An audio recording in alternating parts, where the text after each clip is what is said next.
ಇದುವೇ ವೈಷ್ಣೋದೇವಿ ಮಂದಿರದಲ್ಲಿ ಇರುವಂತ ದುರ್ಗಾಮಾತೆಯ ಅತಿ ದೊಡ್ಡ ಪ್ರತಿಮೆ.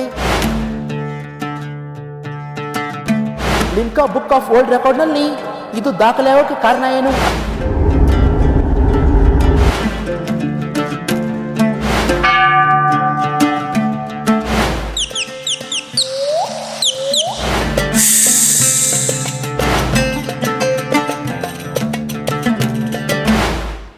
ಹರೇ ಕೃಷ್ಣ.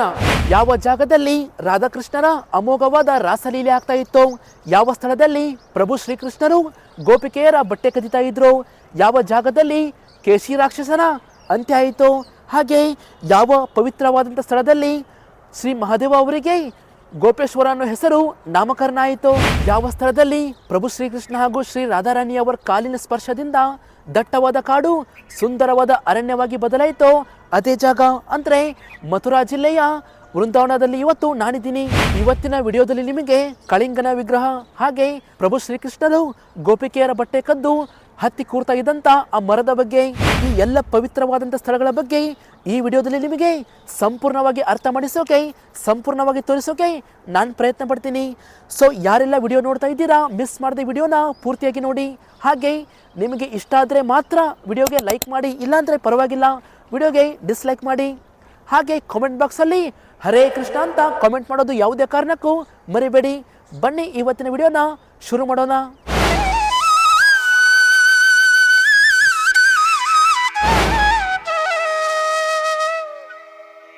ಇವತ್ತು ನಾನು ಇರುವಂಥ ಈ ಪವಿತ್ರವಾದಂಥ ಸ್ಥಳದ ಹೆಸರು ಏನು ಅಂದರೆ ಅದುವೇ ವೈಷ್ಣೋದೇವಿ ಮಂದಿರ. ನೀವು ಈಗಾಗಲೇ ಹಿಂದ್ಗಡೆ ನೋಡ್ತಾ ಇದ್ದೀರಲ್ವಾ, ಇದುವೇ ವೈಷ್ಣೋದೇವಿ ಮಂದಿರದಲ್ಲಿ ಇರುವಂಥ ದುರ್ಗಾಮಾತೆಯ ಅತಿ ದೊಡ್ಡ ಪ್ರತಿಮೆ. ಅಷ್ಟಕ್ಕೂ ಲಿಮ್ಕಾ ಬುಕ್ ಆಫ್ ವರ್ಲ್ಡ್ ರೆಕಾರ್ಡ್ನಲ್ಲಿ ಇದು ದಾಖಲಾಗೋಕೆ ಕಾರಣ ಏನು? ಅಷ್ಟಕ್ಕೂ ಇವಾಗಲೂ ಕೂಡ ದುರ್ಗಾಮಾತೆಯನ್ನ ಅಂದರೆ ಈ ಮಂದಿರವನ್ನ ಇವಾಗಲೂ ಕೂಡ ಆಂಜನೇಯ ರಕ್ಷಣೆ ಮಾಡ್ತಾನ ಅಂತ ಈ ವಿಡಿಯೋದಲ್ಲಿ ಸಂಪೂರ್ಣವಾಗಿ ನಾನು ನಿಮಗೆ ತಿಳಿಸ್ಕೊಡ್ತೀನಿ. ಬನ್ನಿ. ಈ ದುರ್ಗಾಮಾತೆಯ ವಿಗ್ರಹ 141 ಅಡಿ ಇದೆ. ಅಷ್ಟಕ್ಕೂ ವಿಗ್ರಹದ ಪಕ್ಕದಲ್ಲಿ ಆಂಜನೇಯ ಕೈ ಮುಗಿದು ಕೂತಿರೋದು ಯಾಕೆ ಅಂದ್ರೆ, ಕಥೆಯ ಅನುಸಾರವಾಗಿ ನಾನು ನಿಮ್ಗೆ ಹೇಳಬೇಕು ಅಂದ್ರೆ, ಎಷ್ಟೋ ಸಾವಿರ ವರ್ಷಗಳ ಹಿಂದೆ ದುರ್ಗಾಮಾತೆಯು ತಪಸ್ಸು ಮಾಡಬೇಕು ಅಂತ ಒಂದು ಗುಹೆ ಒಳಗಡೆ ಹೋಗ್ತಾ ಇರ್ತಾರೆ.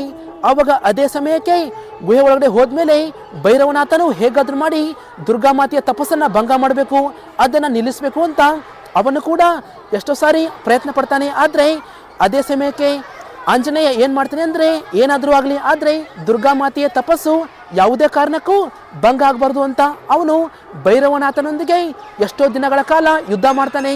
ಯುದ್ಧ ಮಾಡಿದ್ಮೇಲೆ ಆವಾಗ ಕೊನೆಗೆ ದುರ್ಗಾಮಾತೆಯ ತಪಸ್ಸು ಕೂಡ ಪೂರ್ತಿ ಆಗುತ್ತೆ. ಆದ್ರೆ ಆಂಜನೇಯ ಭೈರವನಾಥನಿಗೆ ದುರ್ಗಾಮಾತೆಯ ತಪಸ್ಸು ಭಂಗ ಆಗೋಕೆ ಬಿಡೋದೇ ಇಲ್ಲ. ನಂತರ ದುರ್ಗಾಮಾತೆಯ ತಪಸ್ಸು ಪೂರ್ತಿ ಆದ್ಮೇಲೆ ಕೋಪದಲ್ಲಿ ದುರ್ಗಾಮಾತೆ ಕಾಳಿಯ ಅವತಾರ ತಾಳಿ ಆ ಭೈರವನಾಥನ ಕೊಂದಳು. ಸೊ ಹಾಗಾಗಿ ಅವಾಗ ಹೇಗೆ ಶ್ರೀ ಆಂಜನೇಯ ದುರ್ಗಾಮಾತೆಯ ರಕ್ಷಣೆ ಮಾಡಿದ್ರು, ಇವಾಗಲೂ ಕೂಡ ಈ ಸ್ಟ್ಯಾಚು ಪಕ್ಕದಲ್ಲಿ ಆಂಜನೇಯನ ವಿಗ್ರಹ ಮಾಡಿದ್ದಾರೆ. ಅಂದ್ರೆ ಇವಾಗಲೂ ಕೂಡ ದುರ್ಗಾಮಾತೆಯ ರಕ್ಷಣೆ ಆಂಜನೇಯ ಮಾಡ್ತಾ ಇದ್ದಾರೆ ಅಂತ ಇಲ್ಲಿ ಕೂಡ ಆ ಸ್ಟ್ಯಾಚು ಇದೆ. ಸೊ ಇದು ಸುಮಾರು 141 ಅಡಿ ಸ್ಟ್ಯಾಚು. ಸೊ ನೀವೇನಾದ್ರೂ ವೃಂದಾವನಕ್ಕೆ ಬಂದ್ರೆ ಈ ಜಾಗಕ್ಕೆ ಬರೋದು ಯಾವುದೇ ಕಾರಣಕ್ಕೂ ಮಿಸ್ ಮಾಡಬೇಡಿ.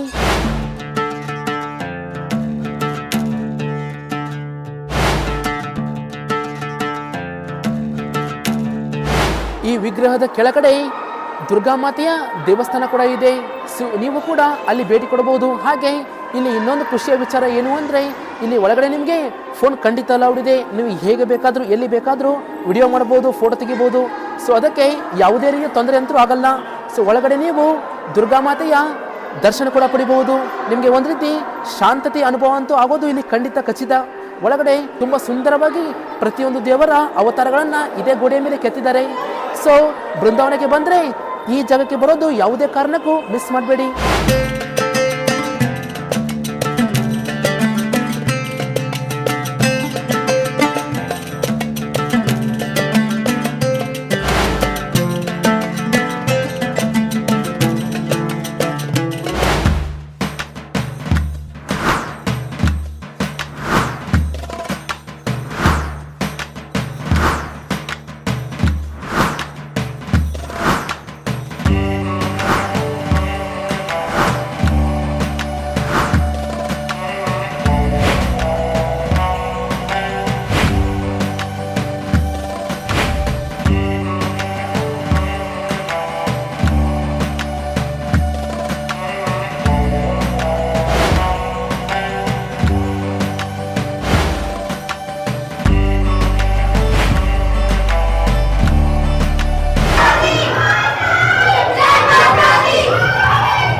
ಪವಿತ್ರವಾದಂಥ ಸ್ಥಳದ ಹೆಸರು ಏನು ಅಂದರೆ ಅದುವೇ ವೈಷ್ಣೋ ದೇವಿ ಮಂದಿರ.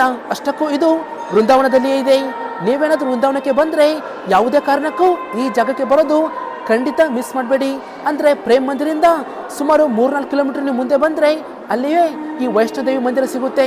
ಒಂದು ರೀತಿ ಒಳಗಡೆ ನಿಮಗೆ ಶಾಂತಿಯ ಅನುಭವ ಆಗೋದು ಕೂಡ ತುಂಬ ಅಂದರೆ ತುಂಬ ಖಚಿತ.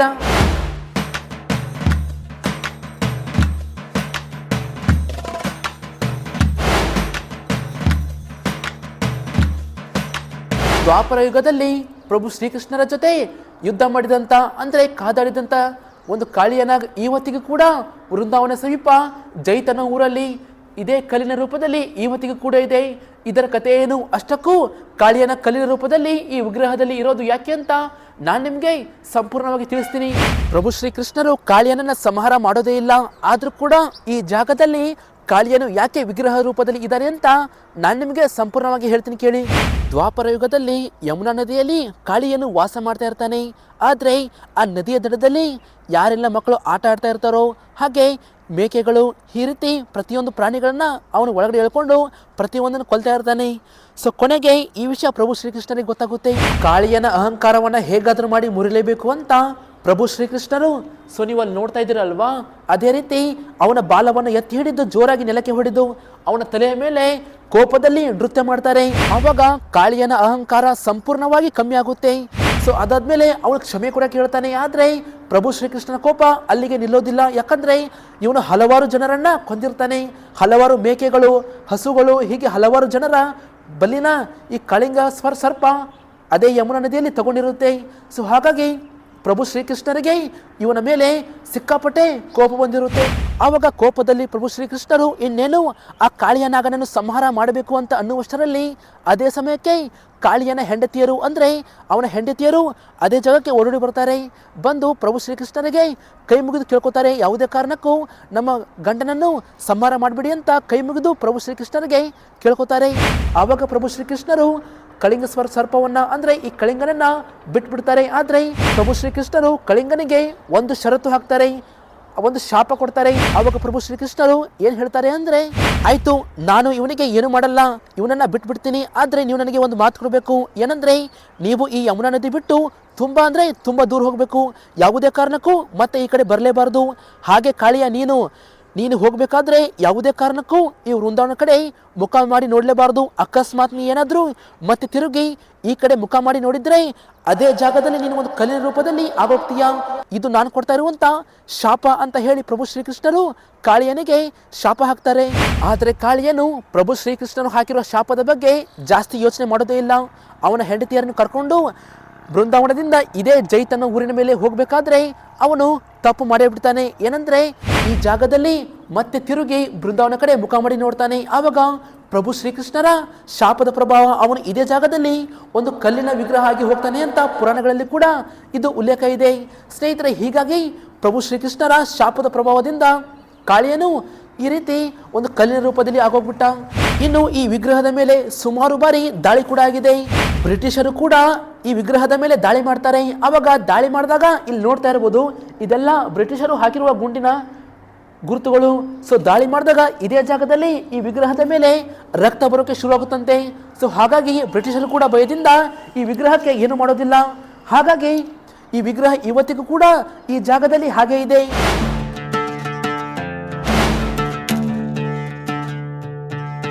ದ್ವಾಪರ ಯುಗದಲ್ಲಿ ಗೋಪಿಕೆಯರು ಯಮುನಾ ನದಿಯಲ್ಲಿ ಸ್ನಾನ ಮಾಡ್ತಾ ಇರಬೇಕಾದ್ರೆ ಅವರ ಎಲ್ಲ ಬಟ್ಟೆಗಳನ್ನು ಕದ್ದು ಇದೇ ಮರದ ಮೇಲೆ ಪ್ರಭು ಶ್ರೀಕೃಷ್ಣರು ಏರಿ ಕೂರ್ತಾ ಇದ್ರು. ಆ ಮರ ಇವತ್ತಿಗೂ ಇದೆ ಅಂದರೆ ನೀವು ನಂಬ್ತೀರಾ? ಬನ್ನಿ ನಿಮಗೆ ಈ ಜಾಗದ ಬಗ್ಗೆ ಸಂಪೂರ್ಣವಾಗಿ ಹೇಳ್ತೀನಿ.